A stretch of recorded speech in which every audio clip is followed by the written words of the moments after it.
ભીષ્મ દાદા કહે છે, હે દ્વારકા વાળા, અંત સમય મારી બુદ્ધિ તમારામાં લાગે.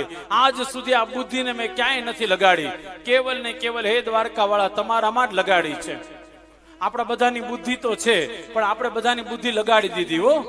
મકાનમાં, ગાડીમાં, છોકરાઓમાં, વહુમાં, બધે બુદ્ધિ લગાડી દીધી. પણ ભીષ્મ દાદા કે મેં મારી બુદ્ધિ આજ સુધી કોઈને નથી આપી. એ મારી બુદ્ધિને તમે સ્વીકાર કરો.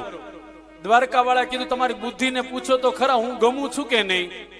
હવે છોકરીને છોકરો ગમતો ને પરાણે લગ્ન કરે તો શું થાય? પછી આખી જિંદગી માથાકૂટ હાલે. એટલે કનૈયાએ કીધું, તમારી બુદ્ધિને હું ગમું છું કે ને પૂછો તો ખરા.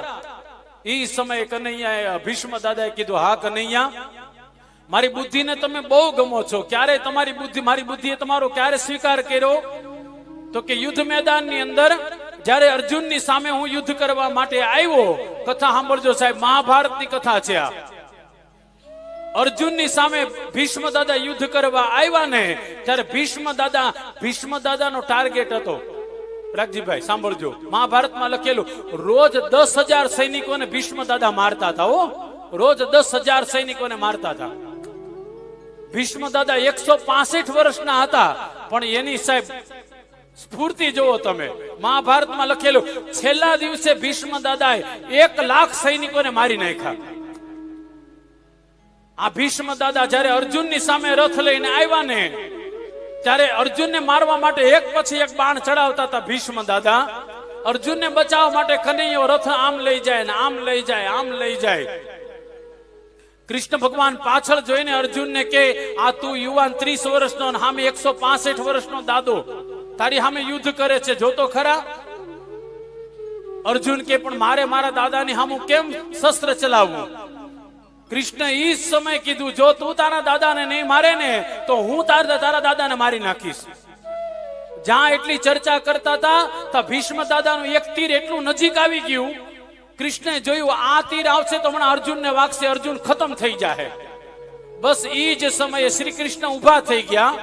ઉભા થઈ અને ભીષ્મ દાદાનું ઈ તીર હતું ને, એ પોતાની છાતીમાં ઝીલી લીધું. કૃષ્ણ પોતે, કૃષ્ણનું બખ્તર પડ્યું તો તૂટી ગયું, ત્વચી એટલે ચામડી પણ ચીરાઈ ગઈ, અને કૃષ્ણના શરીરમાંથી લોહી નીકળવા લાગ્યું. બાણ ભીષ્મ દાદાનું શરીર શ્રી કૃષ્ણનું લોહી નીકળ્યું, એટલે લોહીનો કલર કેવો હોય?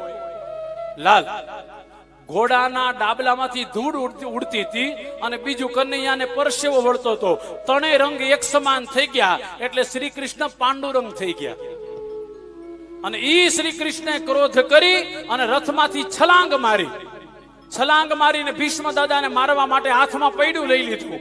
તમે આ ફોટો જોયો હશે ઇસ્કોન મંદિરમાં. કનૈયા હાથમાં પૈડું લઈને ભીષ્મ દાદાને મારવા જાય છે. અર્જુને પગ પકડી લીધો. તમે અમારા દાદાને મારો છો, તમે તો પ્રતિજ્ઞા કરી છે કે હાથમાં હથિયાર નહીં ઉપાડું. કૃષ્ણ કે, તું તારા દાદાને ન મારે તો હું તારા દાદાને મારી નાખું. અર્જુન કે, મારા દાદાને તમારે ન મરાય. સમાજમાં વાતું થાય કે આ અર્જુનનો હાળો કનૈયાએ ભીષ્મ દાદાને મારી નાખ્યા, દાદાને મારી નાખ્યા.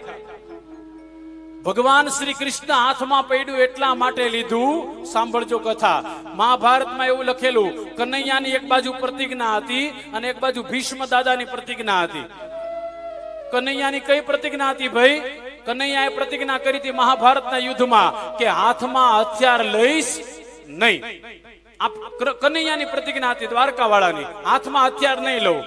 પણ ભીષ્મ દાદાની પ્રતિજ્ઞા હતી કે તમે હાથમાં હથિયાર ન લે એવું બનતા હશે, હું તમારા હાથમાં હથિયાર લેવડાવીને રહીશ. એક બાજુ ભક્તની પ્રતિજ્ઞા, એક બાજુ ભગવાનની પ્રતિજ્ઞા. હવે આમાં જીતે કોણ? ભગવાન કે, હું નહીં જીતું, મારા ભક્તને જીતાડી દઈશ.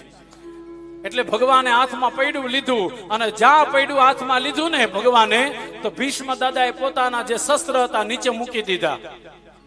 નીચે મૂકી અને પછી કહે છે ભીષ્મ દાદા, કૃષ્ણ તમે હારી ગયા ને હું જીતી ગયો. કૃષ્ણ કહે છે, મારી જ ઈચ્છા હતી કે તમે જીતો ને હું હારી જાઉં. યાદ રાખજો, કૃષ્ણને હંમેશા ગમે છે કે કૃષ્ણ પોતે હારી જાય. હો, પણ જીતવા માટે તમારે મારે ભક્ત બનવું પડશે.